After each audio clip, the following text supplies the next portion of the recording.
semuanya, saudara yang dikasihi Tuhan. Kami menyapa saudara-saudara yang sudah tergabung dengan kami Doa Sehati Gereja Betel Injil Sepenuh Purwokerto pada malam hari ini. Saudara-saudaraku dimanapun berada, baik yang berasal dari kota Purwokerto maupun yang berasal dari luar kota Purwokerto yang mengikuti program Doa Sehati pada malam hari ini, sekali lagi kami menyambut dan mengucapkan selamat datang, selamat malam, selamat bergabung dengan kami Gereja Betel Injil Sepenuh di kota Purwokerto dalam program Doa Sehati.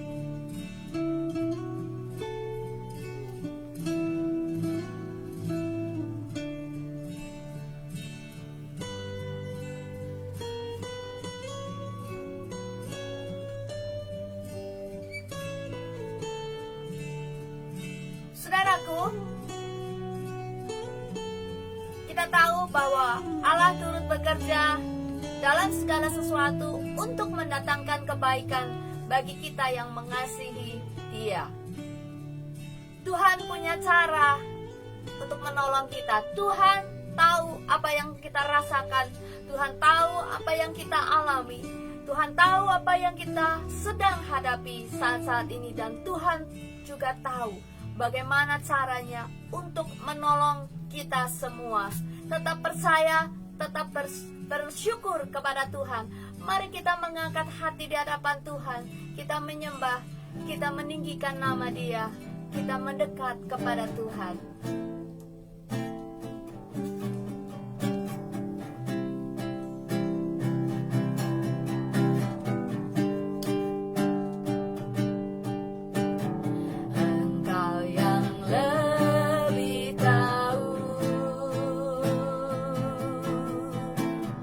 Cara untuk membuka jalanku,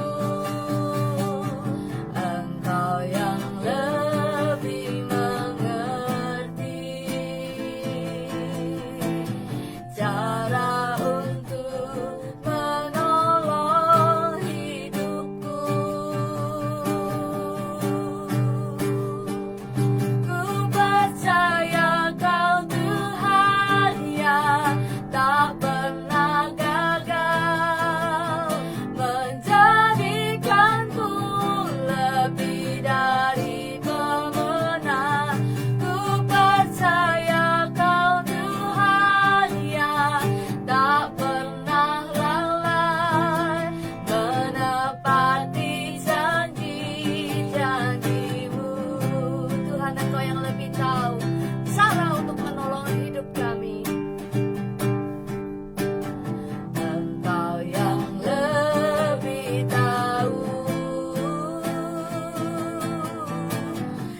Sampai hari ini kami boleh melihat miracle-Mu, kami boleh melihat keajaiban-Mu di seluruh kehidupan kami. Tuhan sudah menolong kami dengan dahsyat dan luar biasa. Dan biarlah malam hari ini seluruh sujud syukur kami berikan hanya bagi Engkau Tuhan. Inilah yang terbaik yang kami beri segenap hati kami. Kami arahkan hanya kepada-Mu, dan kami menyerahkan hati ini untuk Tuhan isi dengan firman-Mu. Berbicaralah dan bekerjalah Tuhan melalui hamba-Mu yang akan menyampaikan kebenaran firman-Mu untuk kami semua, dan buat kami mengerti dan memahami kebenaran-Mu malam hari ini. Terima kasih Tuhan, kami sambut berkat firman-Mu di dalam nama Tuhan Yesus Kristus yang percaya katakan amin.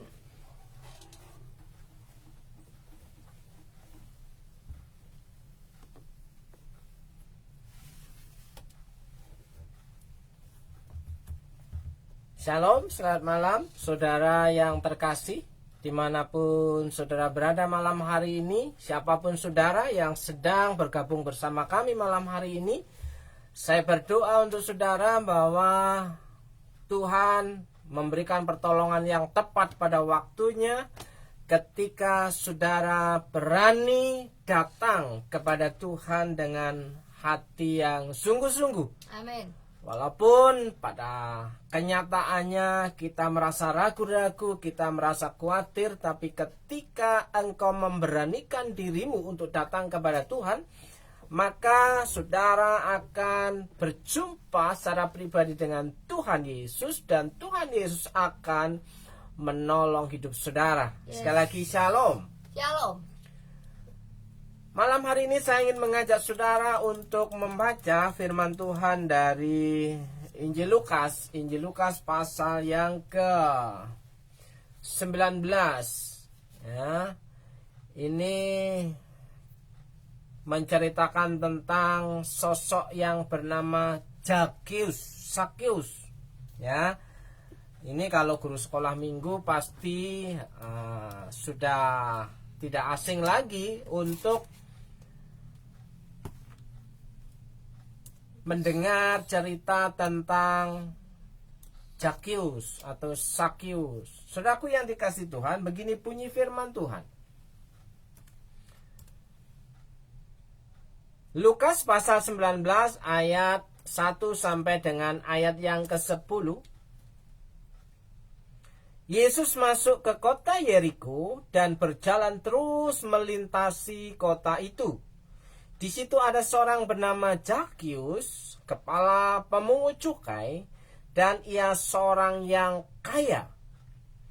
Ia berusaha untuk melihat orang apakah Yesus itu, tetapi ia tidak berhasil karena orang banyak, sebab badannya pendek.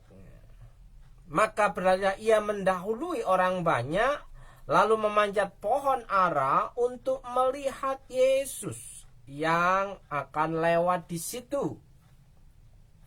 Ketika Yesus sampai ke tempat itu, ia melihat ke atas dan berkata, "Zakheus, segeralah turun, sebab hari ini aku harus menumpang di rumahmu." Lalu Zakheus segera turun dan menerima Yesus dengan sukacita. Tetapi semua orang yang melihat hal itu bersungut-sungut, katanya, ia menumpang di rumah orang berdosa. Tapi Zakheus berdiri dan berkata kepada Tuhan, "Tuhan, setengah dari milikku akan kuberikan kepada orang miskin, dan sekiranya ada sesuatu yang kuperas dari seseorang, akan kukembalikan 4 kali lipat." Kata Yesus kepadanya, "Hari ini telah terjadi keselamatan kepada rumah ini, karena orang ini pun anak Abraham. Sebab anak manusia datang untuk mencari dan menyelamatkan yang hilang." Demikian pembacaan firman Tuhan pada malam hari ini, saudaraku yang dikasih Tuhan. Kita akan melihat dari beberapa sisi sudut pandang siapakah Zakheus dan apa pekerjaan Zakheus.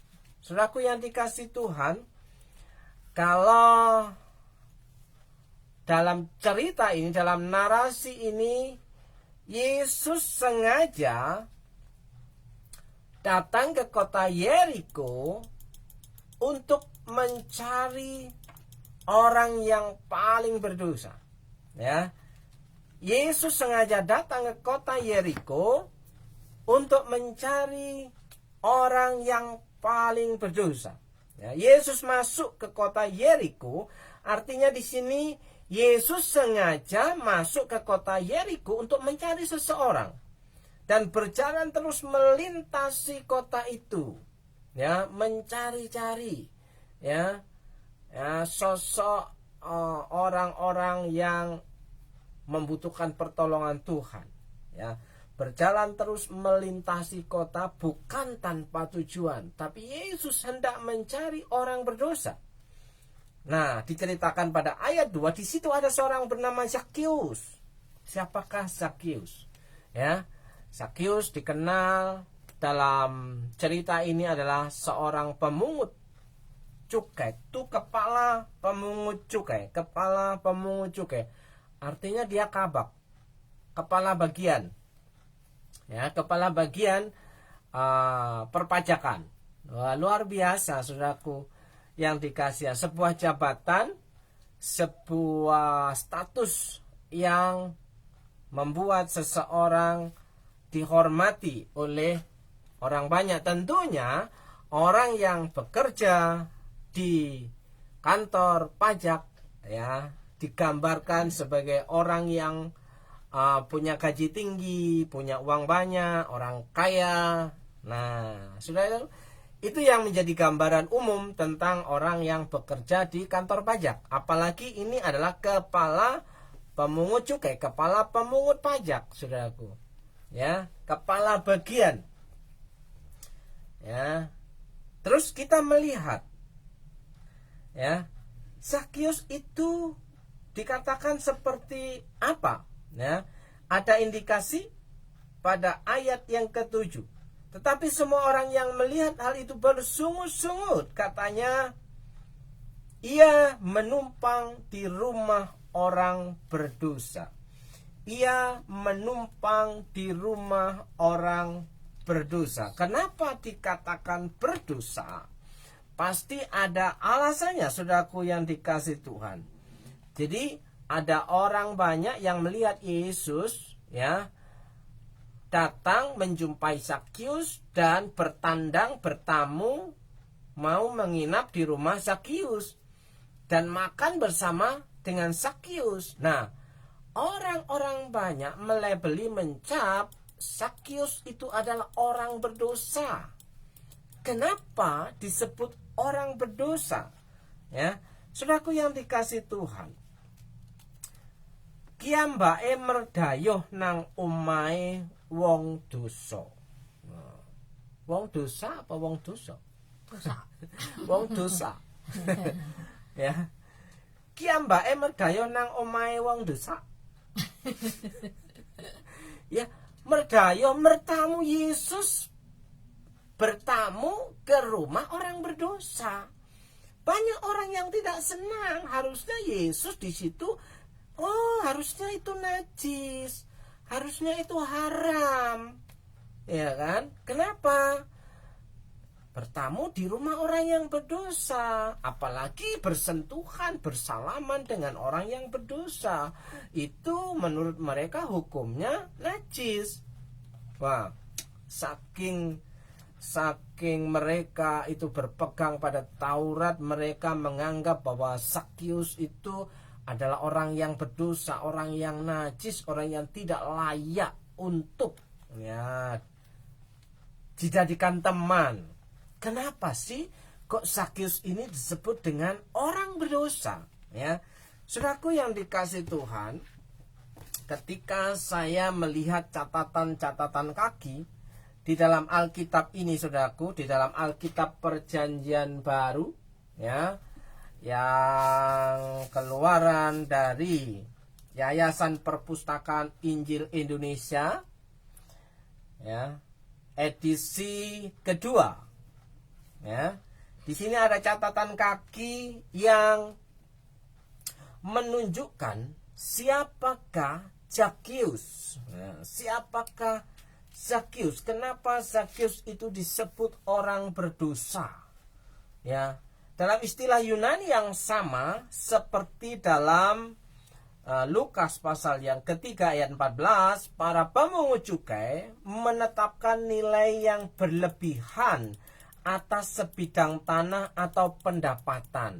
Jadi suka-suka petugas pajak untuk memberikan nilai nominal berapa jumlah yang harus dibayarkan oleh pemilik sebidang tanah.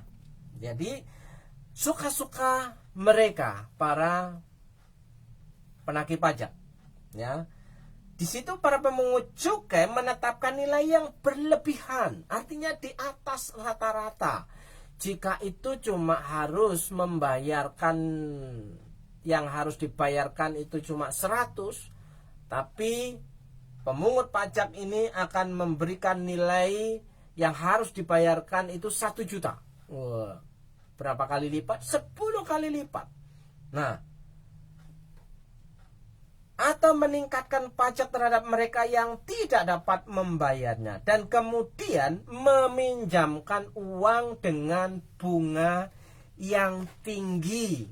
Wow, ternyata sosok Zakheus ini, seorang pemungut pajak pada kebiasaan pada zaman itu, menetapkan nilai lebih daripada pendapatan atau nilai sebidang tanah, sehingga pajak yang harus dibayarkan di markup, dinaikkan lebih tinggi daripada yang seharusnya.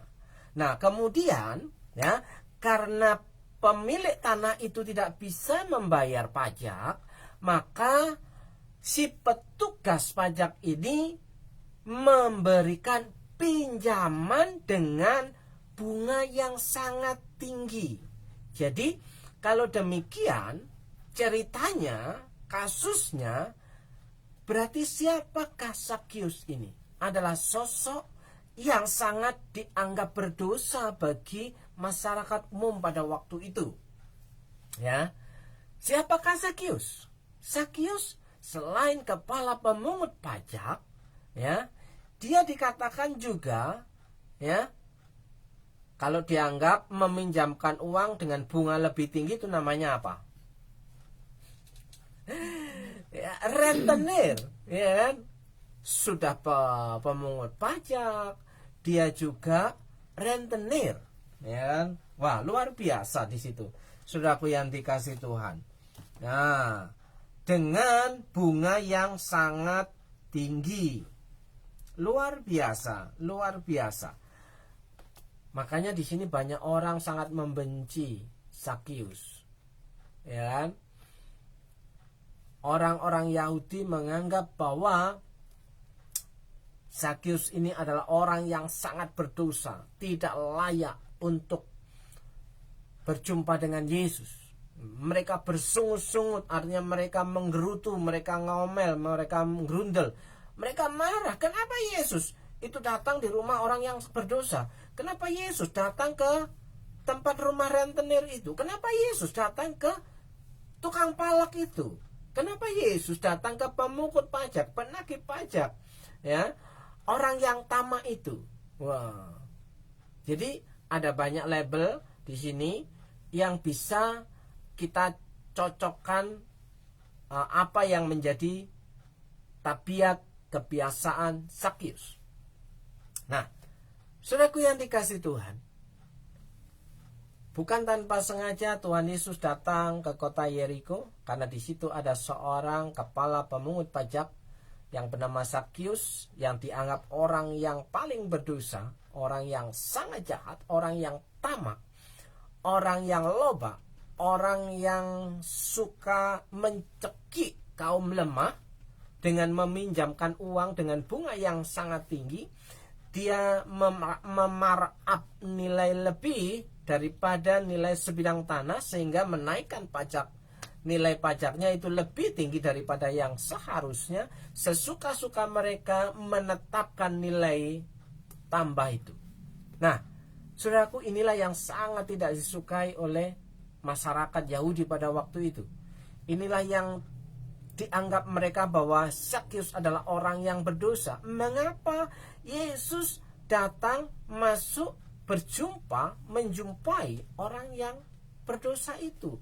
Kenapa Yesus bertamu, bahkan menginap, bahkan makan bersama di rumah orang berdosa itu?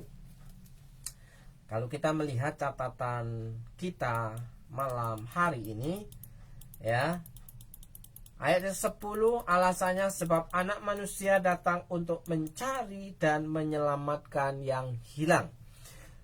Seringkali domba yang hilang, menyelamatkan yang hilang, itu zaman sekarang sudah melenceng daripada makna yang ada di ayat ini. Ya, kalau ayat ini, Yesus datang untuk mencari dan menyelamatkan yang hilang, itu orang itu memberikan respon yang sungguh-sungguh bahwa dia mau datang kepada Tuhan. Bukan karena ngambek, gak datang lagi ibadah, ya, karena sudah lama gak ibadah, pergi kemana-mana dengan alasan kerja, dengan alasan ada tamu, ya, bukan itu orang yang hilang itu, ya kan? Karena di sini orang yang hilang itu dikatakan adalah merujuk kepada sosok Zakius. Zakius itu penjahat yang berdasi. Penjahat yang berdasi karena dia adalah seorang di antara di biro pemerintahan, ya, seorang aparat sipil yang ada di pemerintahan pada waktu itu. Nah, di situ dia membuat aturan sendiri. Dia memberikan aturan main suka-suka dia, ya. Bahkan dia memungut pungutan liar, ya. Tukang palak. Orang pasti takut kalau ketemu dengan Zakius. Kenapa? Zakius bilang 1 juta, ya harus dibayar 1 juta. Zakius dibayar ngomong 2 juta, ya harus dibayar 2 juta. Tidak ada yang bisa mengelak atau menolak, membantah apa yang dikatakan Zakius. Dan di situ banyak orang benci dan takut, ya. Banyak orang sengsara dan menderita. Banyak orang memiliki hutang kepada dia. Bahkan ada indikasi, ya, bahwa Zakius itu pekerjaannya suka memeras, ya. Sesuatu yang kuperas dari seseorang. Jadi Zakius itu menyadari bahwa dia itu suka memeras masyarakat, ya. Memeras itu bisa jadi dia meminjamkan uang dengan bunga yang tinggi, tidak bisa membayarnya, maka ada yang disita asetnya. Nah, saudaraku yang dikasih Tuhan, coba bayangkan, ya, orang miskin yang dipalak sama Zakius ini, orang miskin yang diperas sama Zakius sudah berapa banyak? Dia sudah bekerja berapa tahun, berapa puluh tahun, sehingga dia menjadi orang yang kaya, seorang yang kaya. Nah, saudaraku yang dikasih Tuhan, inilah sosok seorang pendosa, sosok Zakius. Kenapa Yesus mau datang kepada Zakius? Karena Tuhan Yesus tahu bahwa Zakius punya respon yang baik, punya respon yang benar ketika Yesus datang. Nah, responnya apa? Nah, saudaraku yang dikasih Tuhan, di sini kita melihat, ya, Zakius menyadari bahwa dia adalah seorang pendosa. Dia orang jahat, dia pemeras, dia tukang palak, dia tukang sita. Ya, kalau sudah meminjamkan, ya, dengan bunga yang sangat tinggi sehingga tidak bisa membayar, maka aset yang dipunyai seseorang peminjam itu akan disita. Jadi Zakius ini adalah orang yang jahat, orang yang berdosa, ya. Maka di sini ketika berjumpa dengan Yesus, ya, kita melihat ciri-ciri perubahan yang terjadi dari seorang tukang palak ini, ya, dari seorang rentenir ini. Nah, saudaraku, Zakeus mendengar tentang Yesus.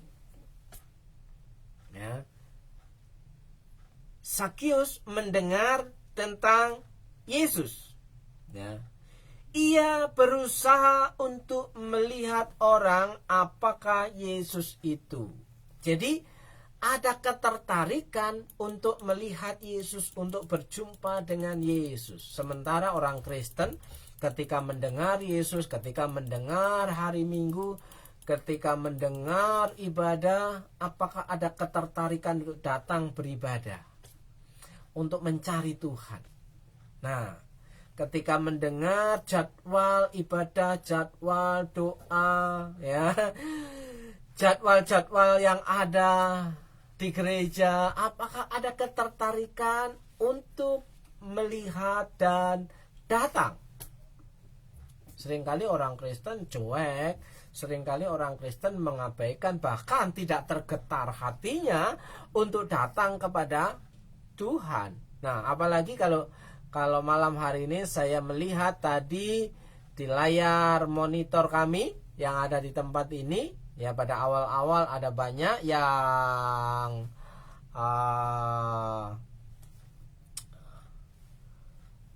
datang, yang bergabung. Nah, sekarang yang terdeteksi tinggal 3 atau 4, ya kan? Nengok sebentar terus pergi meninggalkan diri, ya kan? Nengok sebentar pergi meninggalkan diri. Kenapa?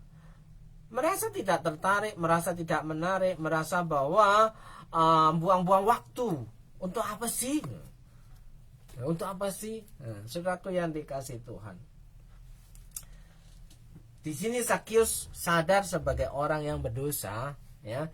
Ketika mendengar tentang Yesus, ia berusaha untuk melihat apakah orang apakah Yesus itu. Tapi ia tidak berhasil untuk melihat Yesus. Kenapa? Diceritakan narasinya adalah Zakeus itu posturnya pendek, ya. Sehingga ketika orang banyak itu mengerumuni Yesus, Zakeus tidak bisa melihat, ya. Zakeus tidak bisa menerobos karena Yesus dikelilingi oleh orang banyak. Zakeus itu dikatakan tubuhnya pendek, karena itu ia tidak berhasil karena orang banyak mengelilingi Yesus, ya. Ia pun berlari mendahului orang banyak. Wah, dia punya akal. Biasanya rentenir itu akalnya banyak, ya, akal bulusnya banyak, akal liciknya banyak. Dia punya banyak strategi, dia banyak planning. Sudah yang dikasih. Ia pun berlari mendahului orang banyak untuk apa? Lalu memanjat pohon ara untuk melihat Yesus yang akan lewat. Oh, dia berpikir kalau begitu aku akan mendahului, memutar dari kumpulan kerumunan orang itu, ya. Dia mencari pohon yang ada di pinggir jalan dan dia memanjat pohon itu untuk dapat melihat ketika Yesus lewat. Wah, luar biasa. Bayangkan, saudaraku. Saudara percaya bahwa Zakeus itu dinarasikan sebagai sosok orang kaya. Dia dikatakan pendek. Bisa jadi ia adalah orang yang pendek dan gemuk. Ya. Bayangkan orang pendek dan gemuk memanjat sebuah pohon. Nah, pohon tentunya bukan pohon yang kecil yang dipanjat. Kalau pohon yang kecil ya melengkung toh. Ya. Pohon yang besar. Bayangkan seorang Zakeus, kepala pemungut pajak, dia manjat pohon, bukan manjat jendela. Ya, dia manjat pohon. Ya. Tentu ada rasa sakit, kebarut-barut. Oh, nggak pernah manjat, ya. Ketika manjat bisa dikeplorot jatuh, ya. Kebaret, bisa jadi di situ dia kena ulat, bisa jadi, ya, karena di pohon itu ada banyak binatang juga, ada semut, ya, bisa jadi pohonnya itu ada ngangrangnya, saudaraku. Digigit ngangrang, ya. Wah, gitu kan. Nah, betapa Zakius ini berusaha semaksimal mungkin untuk dapat melihat orang apakah Yesus itu, walaupun ada banyak kesakitan, ada banyak penderitaan, yang ada rasa malu yang harus ditanggungnya. Kenapa? Dia berlari dikit, ya kan? Dia manjat pelorot. Ya. Apalagi ya kalau nggak ada tawon lebah di situ, bisa untuk tawon di situ. Wah, saudaraku, itu imajinasi kita bagaimana seorang Zakius, kepala pemungut pajak itu, ya tukang palak, ya rentenir itu, ya dia manjat pohon, nggak tahu itu pohonnya ada ulatnya kah, ada semutnya kah, ada tawonnya kah. Nah, bisa jadi dia mengalami kesusahan di situ.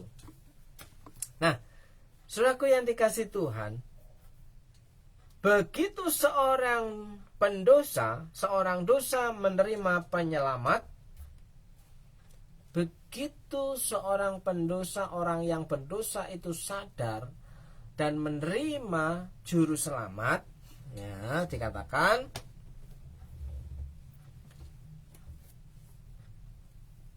ayat yang ke-5. Ketika Yesus sampai ke tempat itu, ia melihat ke atas dan berkata kepadanya, Zakius, segeralah turun. Itu bukan tempatmu, itu tempat Paijo. Ya. Zakius, segeralah turun, sebab hari ini aku harus menumpang di rumahmu. Aku akan bertamu ke rumahmu. Aku akan menginap di rumahmu. Aku akan makan bersama di rumahmu. Wow. Kira-kira apa reaksi orang yang ditolak oleh masyarakat banyak, yang dianggap sebagai orang berdosa, sebagai rentenir, tukang palak, ya, orang yang jahat itu? Dikatakan begini dalam kata-kata ya istimewanya orang Banyumasan, ya kan?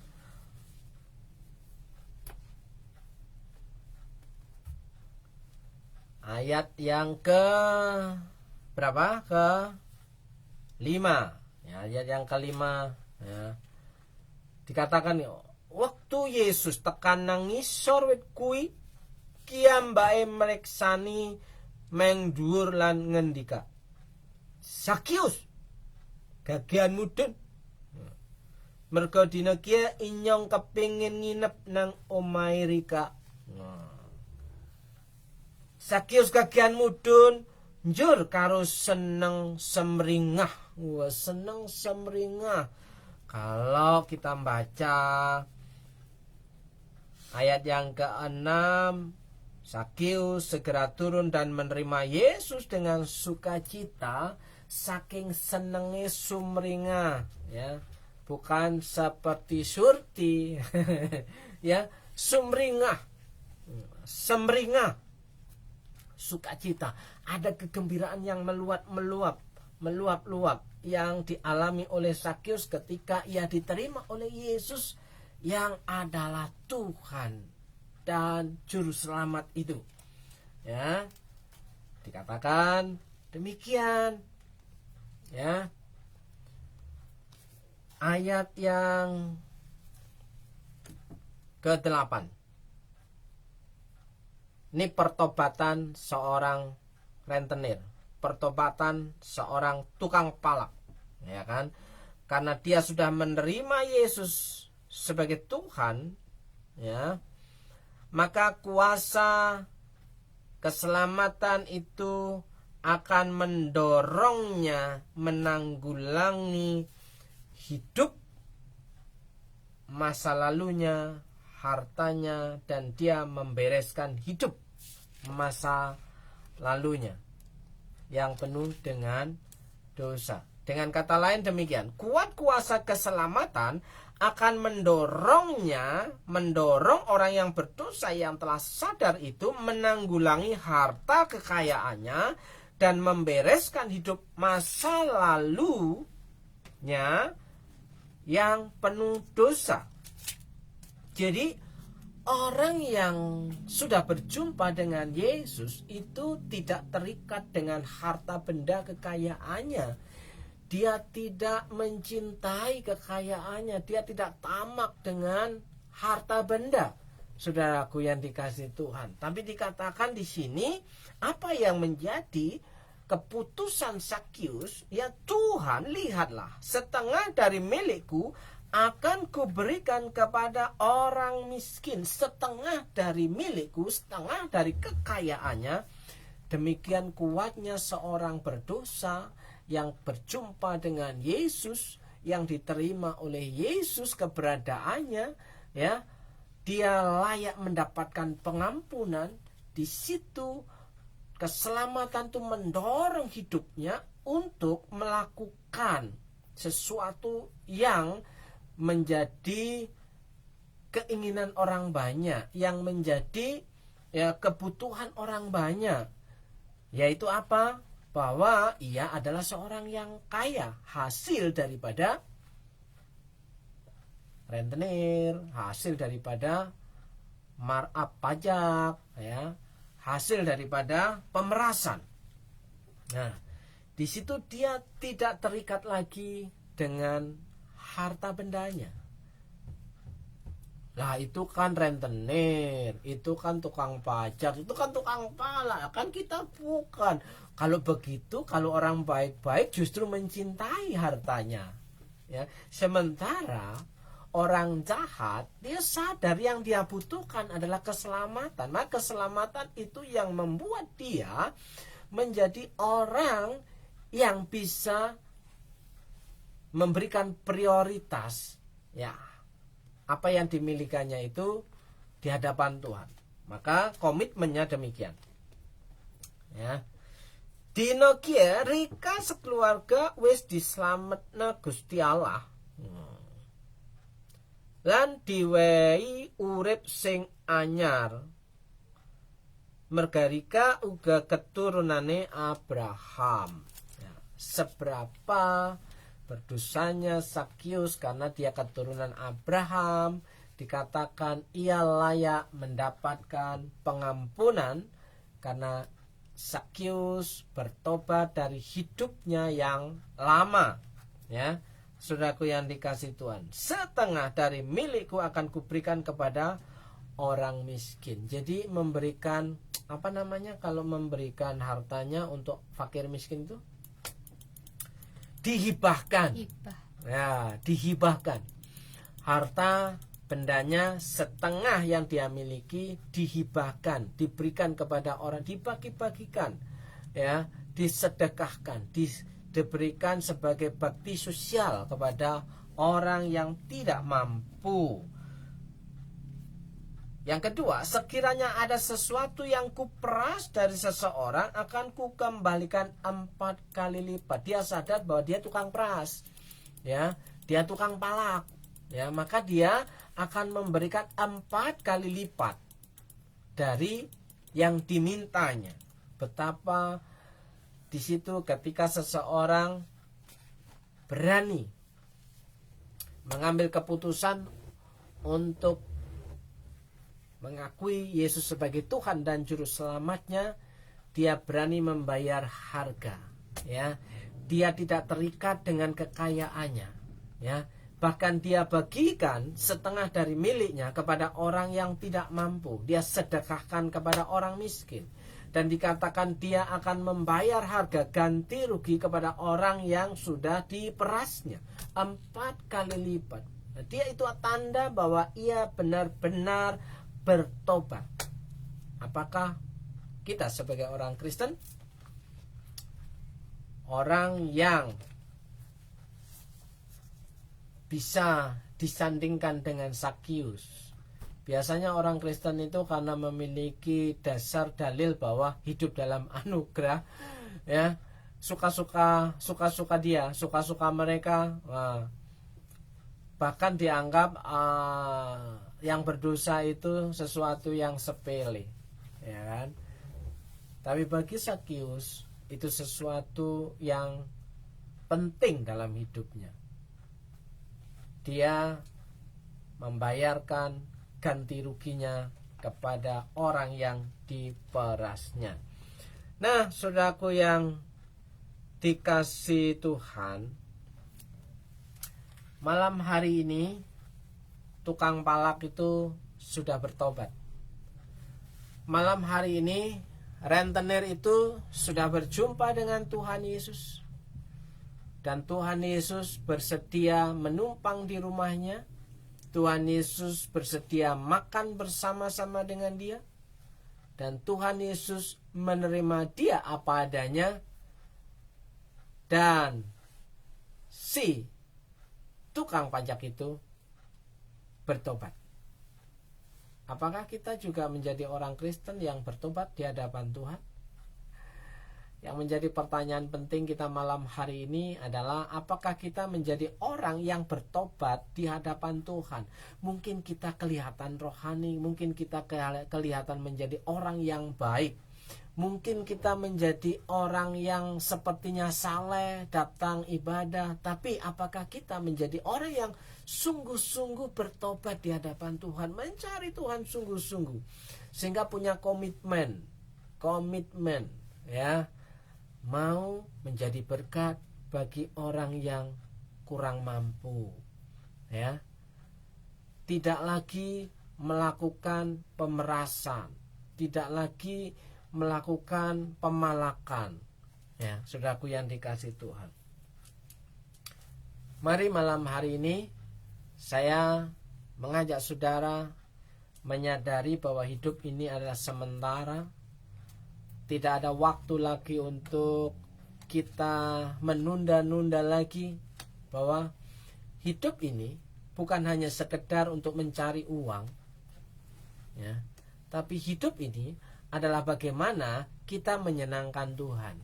Orang yang menyenangkan Tuhan dalam hidupnya, maka Tuhan akan pelihara dari segala kebutuhannya. Sekali lagi, hidup ini bukan hanya sekedar mencari uang lalu mati. Tapi hidup ini adalah bagaimana kita hidup bagi Tuhan dan menyenangkan Tuhan, sehingga hidup kita menjadi berkat bagi orang lain. Ya. Sungguh disayangkan kalau hidup saudara hanya dipenuhi dengan segala sesuatu yang menjurus bagaimana mencari uang kemudian mati, tapi tidak bisa menikmati hidup saudara bersama dengan Tuhan. Itu sangat-sangat disayangkan, ya. Bekerjalah sesuai dengan porsi saudara dan bertindaklah untuk menyenangkan Tuhan dalam setiap pekerjaan saudara. Maka saudara akan dapat menikmati pekerjaan dan kehidupan saudara bersama dengan Tuhan. Amin. Saya percaya bahwa Tuhan akan menolong saudara semua yang hidupnya mencari Tuhan, bukan hanya mencari uang. Malam hari ini saya mau berdoa untuk Bapak Ibu Saudara yang malam hari ini sudah bergabung, ya. Saya berdoa supaya saudara menangkap isi pesan kebenaran firman Tuhan, bahwa kehidupan ketika berjumpa dengan Tuhan Yesus itu kehidupan yang membuat hidup kita mengalami sukacita, ya. Hati berbunga-bunga hari demi hari, ya, bukan hanya memikirkan tentang bagaimana mencari uang, tapi bagaimana kita bertindak untuk menyenangkan Tuhan dalam setiap sisi kehidupan kita. Nah, saudaraku yang dikasih Tuhan, marilah kita menyanyikan satu pujian yang tadi kita nyanyikan dengan penuh sukacita.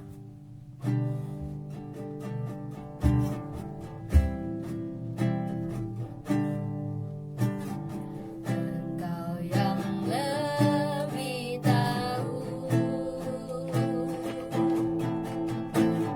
cara untuk membuka jalanku. Engkau yang lebih mengerti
Terima kasih Tuhan, malam hari ini kami percaya bahwa seperti halnya Engkau sengaja datang ke kota Yeriko untuk mencari orang yang berdosa, supaya hidup orang berdosa itu seperti Zakius kembali kepada Tuhan, yang hilang ditemukan, yang hilang itu kembali kepada Tuhan. Seperti itu Tuhan, kami percaya malam hari ini Tuhan Yesus juga akan mencari orang-orang yang mau bersedia berjumpa dengan Tuhan.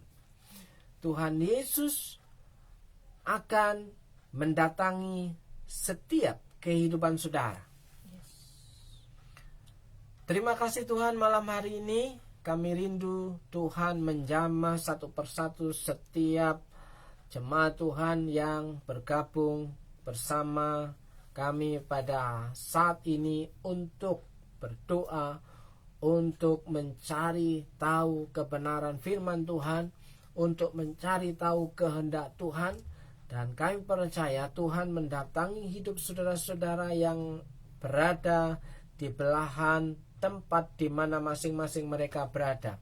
Ada yang di Purwokerto, ada yang di Solo, ya, ada yang di Purbalingga, ya, ada yang di Lampung, ya, ada yang di mana mereka saat ini. Kami percaya Tuhan sedang mencari mereka yang sungguh-sungguh mau kembali kepada Tuhan.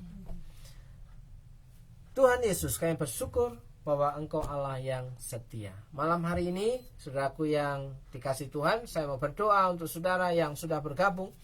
Berdoa untuk Bu Yuli Nur Hayati. Saya percaya dari tempat ini kami meminta kepada Tuhan Yesus bahwa Tuhan Yesus sedang beracara dalam hidupmu. Tuhan Yesus sedang bekerja dalam hidupmu. Tuhan Yesus sedang memberkati hidupmu ketika engkau menjadi orang yang setia, orang yang punya komitmen untuk datang kepada Tuhan. Seperti halnya Zakius yang temukan dengan Tuhan, dia memiliki komitmen kepada Tuhan, dan Tuhan bersedia untuk tinggal di rumahnya. Kiranya Tuhan menolong hidupmu, kiranya Tuhan memberkati hidupmu. Dalam berkat nama Tuhan Yesus, diberkati dengan kesehatan, diberkati dengan berkat-berkat yang baru, dengan berkat-berkat yang tidak lazim.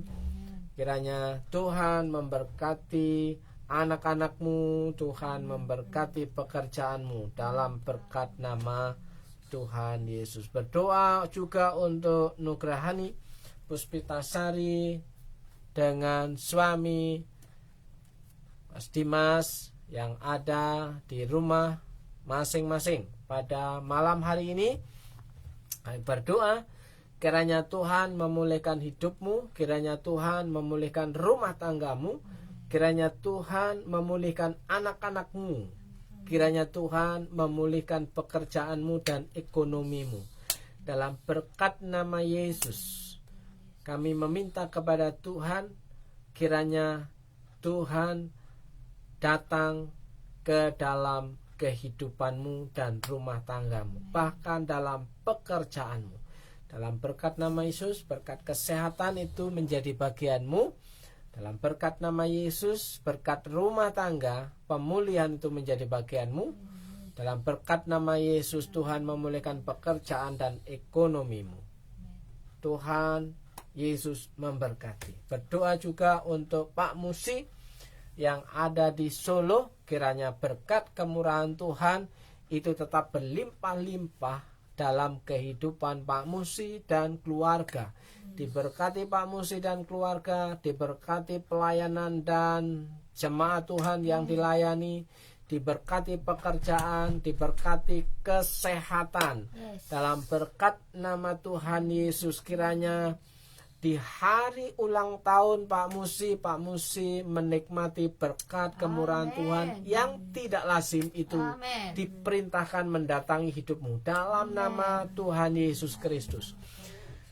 Berdoa juga untuk Mbak Jatuh, juga Mas Unggul yang ada di tempat masing-masing. Malam hari ini kami berdoa kiranya kemurahan Tuhan itu menjadi bagianmu, kiranya pemulihan itu menjadi bagianmu dalam rumah tanggamu, kiranya Tuhan hadir di tengah-tengah keluargamu. Dalam berkat nama Yesus, Tuhan menolong rumah tanggamu, Tuhan menolong pekerjaanmu, Tuhan menolong anakmu. Dalam berkat nama Yesus, kiranya berkat pemulihan, berkat kesehatan, berkat kemurahan Tuhan itu diperintahkan untuk mendatangi hidupmu ketika engkau berani menyediakan dirimu untuk datang kepada Tuhan. Dalam berkat nama Tuhan Yesus. Berdoa juga untuk Pak Victor bersama dengan keluarga, Bu Elina dan anak-anak. Kiranya berkat kemurahan Tuhan itu menjadi bagian keluarga Pak Victor. Kesehatan, sukacita, damai sejahtera, berkat yang baru, sukacita yang baru. Dalam berkat nama Tuhan Yesus, berkat yang tidak lazim itu diperintahkan mendatangi kehidupan keluarga Pak Victor. Tuhan memberkati rumah tangga, Tuhan memberkati pekerjaan-pekerjaan, Tuhan memberkati anak-anak. Dalam nama Yesus, haleluya. Berdoa juga untuk Mas Diki Nathan atau Pak Stephen yang ada di Purbalingga, di Mipiran, bersama dengan keluarga, istri dan anak-anak dalam berkat nama Yesus. Dari Purwokerto kami berdoa bersama untuk pemulihan keluarga Mas Stephen, Pak Stephen, bersama dengan Mbak Titi, juga anak-anak. Tuhan memulihkan keluargamu, Tuhan memberkati anak-anakmu, Tuhan memberkati pekerjaanmu, usahamu, warungmu, tokomu. Dalam berkat nama Yesus, berkat kemurahan Tuhan itu menjadi bagianmu. Kiranya sukacita dalam Tuhan terpenuhi dari hari ke sehari. Dalam berkat nama Yesus, siapapun saudara malam hari ini yang sudah mengikuti acara ini, saya percaya Tuhan menolong hidupmu, Tuhan memberkati hidupmu, Tuhan tak sanggup menyelesaikan masalahmu. Ketika engkau berani datang kepada Tuhan, maka mukjizat itu terjadi dalam hidupmu. Dalam berkat nama Yesus, saudara yang percaya, siapapun saudara, tanpa terkecuali, saya meminta di dalam berkat nama Yesus, bahwa berkat itu diperintahkan untuk mendatangi hidupmu, rezeki itu menjadi bagianmu. Dalam nama Yesus, yang percaya katakan amin. Amin. Puji nama Tuhan. Kiranya berkat kemurahan Tuhan menjadi bagian saudara. Selamat malam, selamat istirahat. Sampai jumpa di jam dan hari yang sama. Shalom. Shalom. Tuhan Yesus memberkati.